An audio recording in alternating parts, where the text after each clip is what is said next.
This is Andi Purewal, Boxing Social in association with Betfred. We're in Nottingham. It is the night before Wood-Conlan and I'm joined by Frank Smith. Frank, firstly, how are you? I'm alright. My ribs aren't too good, but I'm alright. Let's start off with that. The ribs, the sparring, Mr. Eddie Hearn. What was the deal with that footage that we also released out in San Diego last week? I'm a bit upset because you only saw 2.5 minutes of the boxing match, and there was another 7.5 minutes where I'd completely schooled him in my mind and threw about 3 punches. Someone put CompuBox stats together for it. I think I threw 3. I think I landed 2 punches out of 3 that I threw. So that's quite good, percentage-wise. No, do you know what? We were there, and we thought it would be a good idea to have a little move around, and he ended up sticking it on me. I think he might have won that he might have won every round. One was a 10-8. So, no, but I'll be back. I'll be back stronger. Is there a rematch clause? I don't do rematch clauses, No, the worrying thing is, I said the other day that if I was a boxer, right, I'm 16 stone 4 or 6 or something, right? I would be heavyweight, not even bridgerweight, right? I'd be heavyweight, so I'd be the same weight as him. Yeah. So, this is quite scary, really. But I think that's the end of the missus didn't take it too well, especially the top knot. I don't think she appreciated the top knot. So no, that's the end of the day, the end of the boxing days. We'll keep it behind closed doors now. Away from your ventures into the boxing ring with Eddie, obviously, as I said, we're here in Nottingham, Wood-Conlan tomorrow night. A very tense and heated final face-off today as the pair weighed in. A noisy crowd as well from support for both guys. What did you make of it? I think it's going to be great. We knew it was going to be tense. It's been tense the whole way through the build-up. The initial press conferences were great value as well. And I think both guys are ready to go. It was, as you say, a great atmosphere in there today at the weigh-in, and tomorrow is going to be something else. I'd say we've probably got about 2,500 Irish coming, and then you've obviously got Lee Wood. We've got just over 9,500 people in there tomorrow night. So the atmosphere is going to be unreal. It sort of reminds me a little bit of when we did Quig Frampton. In terms of that travelling audience, coming over, it's going to be going to make a lot of noise and going to be a lot of fun in there. So can't wait for it. Is this a gauge for you guys then? Let's just say if Lee is successful tomorrow night, he retains his title, as to if he could go on to fight at the Forest Ground, at the City Ground, which is something which he's spoken about and having a desire to do so. 100%. If he can get the win in there tomorrow night, 100% we'll look at going to the City Ground with his next fight. That's definitely what we'd look to do. We looked at it for this one, but it was just a bit too early in the year, if I'm honest, and the logistics were a bit difficult, and it was quite a rush to get it all together. But that's definitely something we'd look at, for later in the summer if we can make that happen. What do you expect to see tomorrow night, Frank? When I'm speaking to people, a lot of people seem to suggest if Lee's to be successful, it would be via stoppage. If Mick's to be successful, it would be via the distance going to points. Is it either one of those two outcomes? Yeah, look, I'm as I said to you before, I never professed to be the boxing expert, but I think Lee can do the job tomorrow. Michael's obviously an amazing talent and has done so much already in his career, but I really think Lee's been through the ups and downs, in his career to get to where he is now. And that performance he had against Kanzu in the summer at Fight Camp was just amazing. And I think he's learned a lot with Ben Davison as well and improved a lot. But I think it's a great fight, and I think it's a real 50-50, if I'm honest. Sandy Ryan also in a very heated face-off with Farias earlier caught people by surprise. I think everything with Sandy Ryan's quite heated, to be honest. Even if they don't speak English, it's always quite heated, even in the press conferences. But Sandy stepped up very quickly. She had 3 fights. It's going in her 4th fight against Farias, who's we've seen her many times, over here, and it's going to be a real tough test for Sandy. But she believes in herself and wants to move quickly. And get through this on Saturday night. There's some big opportunities to for a world title shot next, possibly. Speaking to Clifton last night, he said that they're not only confident that Sandy comes out on top here, but that Chantel Cameron fight is one which they'd be more than happy with at this stage of Sandy's career. They also don't know whether Chantel will get back down to 140 or not. How big of a fight could that be, though, between Sandy and Chantel, if that could be made at some point within, say, the next 3 or 4 fights? Yeah, look, I think that's a fight that can be built up over a period of time. Chantel's obviously focused on, she's got the we're waiting for some details around the Undisputed tournament that we've been doing, and her focus is on that, obviously. But let's, that's definitely something that can play out over a period of time. No rush with that. Sandy, like I said, early on in her career, and that's a big fight for, maybe even a year down the line. What is the latest with the Callie Reese fight with Chantal? We're just working through everything with Chantal and her team at the minute. Callie's been out for a period of time, but we're working through that and hope to have news in the next week or so. Just a couple of people to touch on for tomorrow night. Gary Cully versus Miguel Vasquez. Again, a good matchup at this stage of Gary's career. Yeah, great fight. We saw Miguel Vasquez over here against Lewis Ritson, a fight that he probably deserved to win that night. Didn't get the result. It's a good test for Gary. I've heard only great things about him for many years. So I'm looking forward to watching him in the flesh on tomorrow night. And a big test, and he can come through that. He moves on to some big fights. Kevin Ajarko, again, when you guys signed him, there was a lot of excitement about the development of his career and where he can go. What is going to be the plan for him, provided tomorrow night goes to plan? He's got to get a good win tomorrow night. Rubio looks like he can bring him something. He looks in good shape, Rubio, coming over here. And I think Kevin move on to some big fights after this. We wanted to keep him busy, keep him active. He boxed in, I think it was December, was his last fight. So, kept him busy for 2 fights in around 4 months and get him out again soon. And, the plan is hopefully later in the year we can get him headlined in a big fight in Belfast. Away from obviously this card, Frank's a few other topics to touch on. As you know, the boxing world, there's always something to talk about. Where to start? I'm going to start with Taylor Catterall. What have been your thoughts on kind of a fallout of that? Obviously, a lot of people unhappy with the scoring. There's been some controversy around that. Firstly, what did you make of those scorecards? Look, it's not the first time we've ever seen it. We've seen it on many occasions, unfortunately. I don't quite understand the police element of it, but who am I to judge? I don't get that. The truth is, with scoring a fight, it is subjective, right? And I'm not saying that the scoring was right in any way, but it's completely, everyone looks at it in a different way, as we see week in, week out. I think the result was completely wrong. I thought Jack Catterall deserved to win that fight. I didn't really understand the board statement, because it was, on one side it said, we're moving him down, which essentially says he's not good enough to do it, and then says, well, it didn't affect the fight. But, I don't know. I think more can be done. I've got Carl Moretti here taking a picture of me. You're not filming it as well, are you? I figured if it was Zoom on, we'd have more stuff going. No. He's asking me what I think about Jack Catterall. I got the same question. Yeah. The police are investigating. Yeah, I'm not sure about the police. It must be a slow day in the police. Yeah. They haven't got much going on. I think the scorecards were wrong, and I think they could have done more, maybe. What needs to be done on a judging front or a referee front, whatever it may be, just officiating in the sport in general? Because it's been an ongoing theme now for the last couple of years. I've put questions to you, put questions to Eddie. I'm not the only one. Obviously, other outlets have done so too. It just seems to be a continuous issue now, Frank. What needs to be done? Look, I don't know. I've heard a lot of things like, do we have 5 judges? Do we have a couple of judges watching it separately in the truck, watching it on TV? I think we've got a trial way. This has been the same way for, I can't even, before I was involved in boxing. So, to make a change, it's a huge step, isn't it? But ultimately, we want to keep developing the sport. It's no good for the sport. These decisions are no good for the sport. People tuning in go, that's a complete joke, isn't it? But all fairness as well, to both guys, Josh Taylor as well. Josh Taylor got in there and had 12 rounds, so I feel like he gets a lot of stick because everyone thinks the decision was terrible.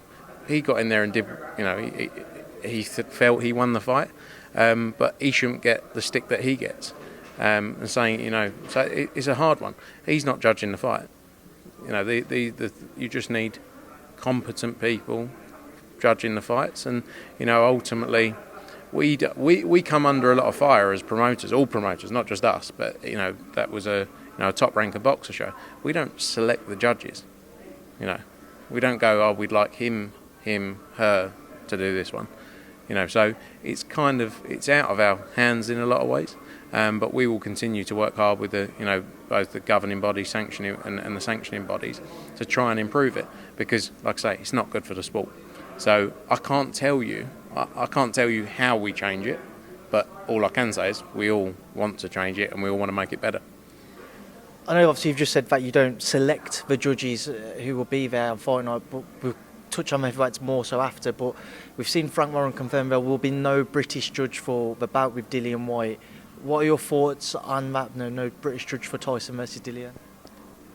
I find it quite mad because, two British fighters, and knowing how the British Boxing Board of Control are, I suppose maybe they had to do something after what happened with that fight.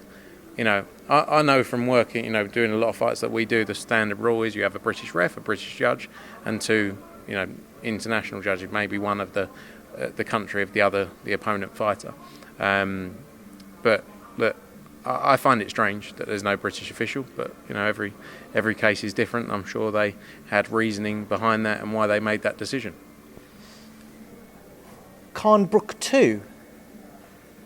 A surprise to many, Frank, that Amir's spoken of. He seems to be looking at invoking that rematch clause. Is this, if that happens to be the case, Frank, is it that Amir genuinely believes he can overcome Cal in a rematch, or, as I said to Eddie earlier, is it more so he's maybe thinking about getting a step aside fee without needing to box, basically, so he get that extra bit of money, or does he have that genuine desire to right the wrongs of the first fight? I'm not personally surprised, because it's like someone saying, go in there and do exactly the same thing as you did last time and we will pay you again for it. Right, so if it's your job and someone says, you want to do it again, and I know you lost, but we think you should retire, but do you want to do it again? I'd go, if that was my job. It depends what it's about. If it's about money and, going back in there and earning money again, fair, you can't, that's his life. That's how he makes his money. It's just like me or you doing the job. If it's about, no, I actually believe I can go in there and win, fair play. So I think I'm not surprised that he's done it, because if that was your business and what you did every day in, day out, why would you turn down the opportunity to do it? Unless you were in no position and you thought, I can't do this anymore, then fair enough. But if he's still fit, he's not like and I also think as well, he's been in that position so many times. Remember when he got stopped by Canelo? He's had this. Crawford. When was Canelo? 6-7 years ago? Something like that? Yeah. Or 5-6 years ago? 4 Yeah, whatever it was. But he's used to, he's had that. So it's not like a shock to him. It's not like his first loss or first stoppage where he's come away and gone, I can't do that anymore. Some fighters deal with it differently. Some might be some think they're never going to lose and that might have embarrassed them and they're never going to do it again. He's been through that. So for him, if he goes in there and believes he can win, and it's boxing, isn't it? The truth is, anything can happen in a fight. But I'm not really surprised he's done it, and let's see how things play out. I know it's going to be. I know it was, or I heard it was fun. The negotiations around the first one, all the fun and games of changing gloves in the ring. So I'm sure the second one will be just as enjoyable from that sense. Benn, Chris Van Heerden, sticking to that welterweight division, been announced officially. Critics coming out for that. Obviously, we've seen Conor look emphatic with his recent performances, and I think everybody, including yourselves, keen to see him continue to step up. But the Van Heerden fight isn't one which has pleased the boxing community so far. Yeah, look, you can't please everyone, can you? I think Conor. We tried to make the Maurice Hooker fight as well, which I think would have been a really good fight for him. Chris Van Heerden's got a lot of experience, and Conor is still learning. And I think, so we've had these fights questioned before. It's a bit like Kid Galahad against Gigo Martinez, where everyone went, well, I don't think necessarily. He goes in there, stops him, and now he's defending against Josh Warrington. So I think Conor's still in that stage of learning. One thing is Conor would fight anybody tomorrow. If you ask Conor, and he's not just saying it for clout or for you, for the media, he would actually get in there and fight anyone. But as part being in his team, you have to make sure we do things the right way. And he's still learning. He's still young. Was he 24, 23, 24, 25? Yeah. He's still young in the sport, so he's still got so much more to give. And I think it will be a good fight for him. I think Chris Van Heerden will be a good fight, and he'll bring a test, and hopefully Conor will learn from that, and then we'll step on from there. And we've got a good undercard as well, really good undercard that night. You got Chris Billham-Smith, Tommy McCarthy rematch. We saw a great fight at Fight Camp. You got Zelfa Barrett challenging for the European title against Korbanov as well. So, I think it's a really strong show.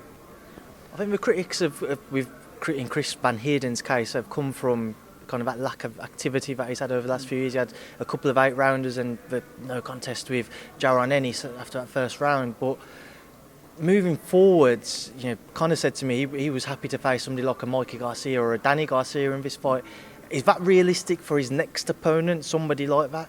Yeah, possibly. He would have thought he wanted to fight Kell as well. Yeah. But Kell outpriced it. Came up with some crazy number. How far? Can I just ask how far apart kind of evaluations were? Quite far apart. Yeah, but not the first time.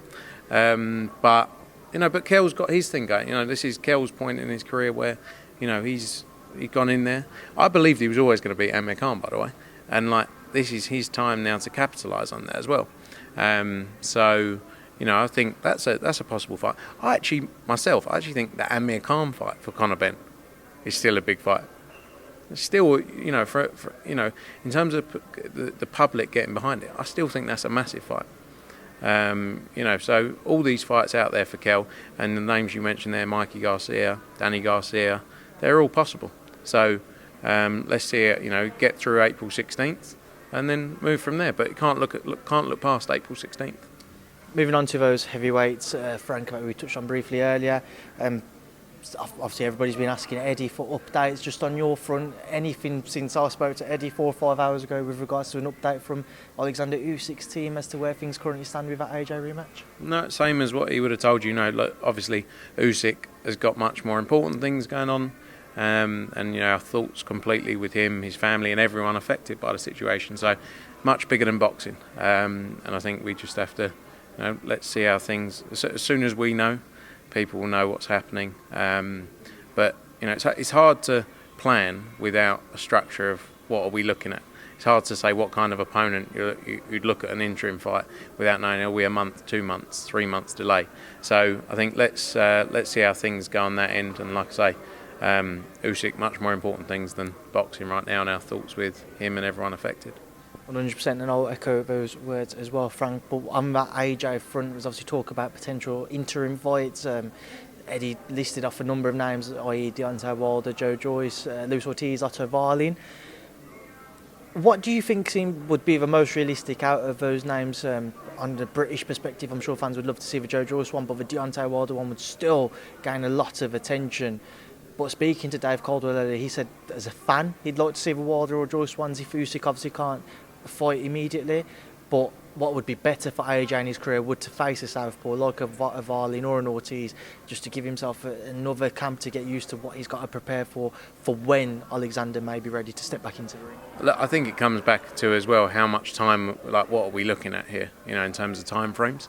I think I agree Deontay Wilder is a massive fight. I think that's even looking in terms of, you compare it to the Usyk fight, in terms of eyeballs, that's huge. And up there with Fury White as well. That's massive.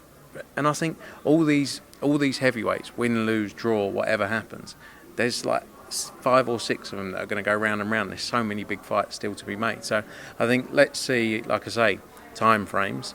The Wilder fight really interests me. Joe Joyce could be interesting as well. And then the names you mentioned there, like Wallin. I think Wallin could be an interesting fight. We saw it was a tight fight when he fought Tyson Fury. But hard to plan now without too much detail behind it. But one thing about Anthony Joshua, and he gets a lot of stick, and he doesn't deserve it because he has faced everyone that has been put in front of him, and he's never shied away from it. And he will go in there against anyone. He wants to go back and get his belts back like he did against Andy Ruiz. So he deserves a lot of credit for that, because he will take on any challenge. Despite the defeats both have suffered, let's say if AJ Wilder happened to take place, is that a stadium fight? Oh yeah, huge. Sell out a stadium 2-3 times over. One thing about AJ, I got a lot of stick for a comment I said about Tyson Fury and Dillian Whyte selling tickets, and I said Tyson Fury isn't a ticket seller on his own, and he isn't. AJ is a ticket seller. AJ has sold out stadiums against Povetkin, against Joseph Park. You know, AJ sold out stadiums time and time again. Carlos Takam. Do you think Tyson Fury against Carlos Takam would sell out a stadium? No. Tyson Fury and Dillian Whyte is a great fight, and that's not taking anything away from Tyson Fury, but it's the fight that has sold out. You know, Tyson Fury, if Tyson Fury was fighting Otto Wallin, do you think it would sell out Wembley Stadium? No. And that's, again, nothing against him.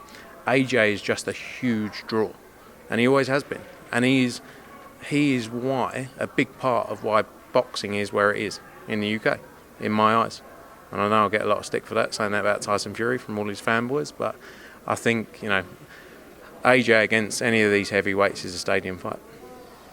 On the, you're mentioning selling out stadiums, and on that ticket front, Frank, I'm sure you've seen how quickly the Fury White fight had sold out, but a lot of tickets were also picked up by secondary sites, i.e. StubHub.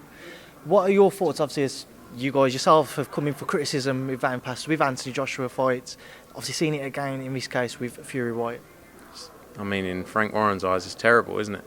You know, I think ultimately, every time we sold out a stadium, you'd have an interview with Frank Warren saying, "Oh, this is madness, this is a joke." And I think people twist the words to make it suit them at the time, right? So when we do a huge event that sells out, there are tickets on the secondary market, just like any event, not just sports, but anything. And we're lucky that we've done a lot of sellout events over the last 5 to 10 years. Frank Warren hasn't done quite so many. So his events haven't had that resale market. But when he does, like he's done, and this is, again, taking nothing away, like Fury against White, there's a huge market for resale tickets. And that's like any major event out there. And the whole StubHub thing, you know, comparing StubHub, Ticketmaster, you know, StubHub have been a partner of ours for a long time.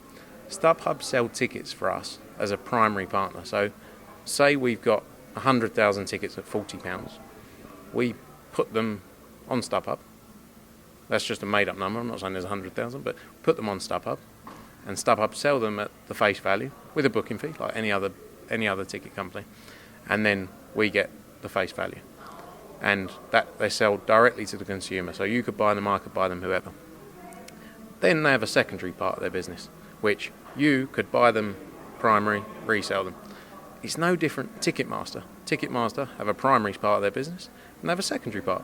So Ticketmaster, who are the ticketing agent of choice for the Fury White fight, you buy tickets at face value, fine. You can relist them on Ticketmaster, resell. And so it's no different. People just pick and choose what narrative suits them. What can be done to stop it then, Frank? Because it's obviously a frustrating topic for those boxing fans who would like to attend but effectively get priced out for something they have no control over. But it's wider than just boxing. It's everything. And that's like the way I look at it is, unfortunately, everything in life is like a business is there to mark things up and make money on it. So every other business in the world is we buy it at this price and we sell it here, and that's no different. You know, with tickets, there are people out there who run businesses who buy tickets and resell them at a higher price, and that's not even businesses. That's like the guy on the street who's just buying 6 tickets might go, "Oh, I only need 3. I'll sell the other 3 and make the money back and pay for the other 3 tickets I bought." So it's very difficult.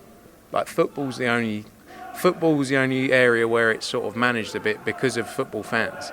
So I don't know what's going on there. Lee Wood and Wood-Conlan must be crossing each other in the lobby somewhere. Maybe. Football's the only one because of groups of fans. So there's a law in football with ticketing and the resale of tickets. But in all other sports, in concerts, in festivals, like how many festivals or how many concerts you wanted to go to and they sell out? I have it. My missus goes, "Can we get tickets for this?" And you go, "Oh, they're sold out." So you pay a premium to get them. And I'm not saying it's right, but it's a wider problem than just boxing events. And, you know, people are looking at it. I'm sure the government will look at it as well. But that's a process that will take time. So, what number do you think it could do on the pay-per-view market? I saw Frank's comment, he thinks it could reach up to 1.5 million. Do you think that's achievable? Personally, no. I don't think and that's again nothing again. I think with the right platform behind it, it could do. I don't know. I think that fight around 1 million buys. Again, Fury has never done mega pay-per-view buys. And they're talking about the US pay-per-view buys. I think Aram said it was going to do 500,000 somewhere, but I don't think it does 60,000. It's 2 British fighters fighting at 10 p.m. or 10 p.m. UK time, 5 p.m. Eastern time, 2 p.m. Pacific time. I don't think it does 50 or 60,000. But good luck to it. I think it's great for the sport. That fight is great for the sport. That's why we bid for it as well, because we knew it was a great fight. It was a massive fight, but realistically, I don't think it does those kind of numbers. Frank, away from that, just a couple of other topics before I let you go. Canelo Bivol, obviously you guys secured the rights to Canelo's next 2 fights minimum, but I'm sure you've seen Vladimir Klitschko's comments as to what he thinks should be allowed to happen with Dmitry Bivol entering that fight, and just doesn't think he should be allowed to fight because of his Russian background. What are your thoughts just on Vladimir's comments? Yeah, look, your heart goes out to everything they're dealing with in Ukraine right now. I think in terms of the fight itself, ultimately we will be led by the relevant authorities who govern it. In terms of from Bivol's perspective, and Bivol was quite open at the press conference, in San Diego. He said all he wants is peace. Bivol was born in Kyrgyzstan. His mother's Korean, and his dad's Moldovan. And he has lived in Russia, since I think he was 11 years old. All I can say for him is, he's worked his whole life for this biggest moment. It's where do you... It's a tough one because it's where do you draw the line as well with these things. You're saying every athlete that, competes in anything, not just athletes, do you strip them of their rights to do something? So, ultimately, look, we'll be led by the relevant authorities. But, as I say, our hearts 100% go out to everyone and the Klitschko's, we worked with a number of times. But, we have to go with what we're led by what the authorities we work with decide to do. And it would be a big move, I'm sure, for if they said no Russian athletes in the whole world can compete. The WBA have set their rules. No flags, no national anthem, etc. So we have to see how things play out. Frank, just picking that back up there. Obviously, my camera was just about to time out. Just a final question, really, on Canelo Bivol. Is there any risk at all then that you just don't see that fight happening? And is there any kind of replacement opponents which you've briefly spoken about with the team just to kind of look into, just as a worst case scenario for you guys? Look, I'll be honest, we're 100% committed for that fight to take place. All of the groups involved in it, from our broadcast partner, the sanctioning bodies, the governing bodies who we're led by, they have approved the fight, and like I say, we're completely committed on that fight taking place. So no discussions at this point for that, and we'll continue to follow all relevant guidelines on it. Well, Frank, we'll leave it there now. Just ending on that one. Appreciate your time. Enjoy tomorrow night. I'm sure I'll see you about. I'll probably try and get your post-fight reaction. Thanks for speaking to me on Boxing Social. Thanks, mate. Good to see you.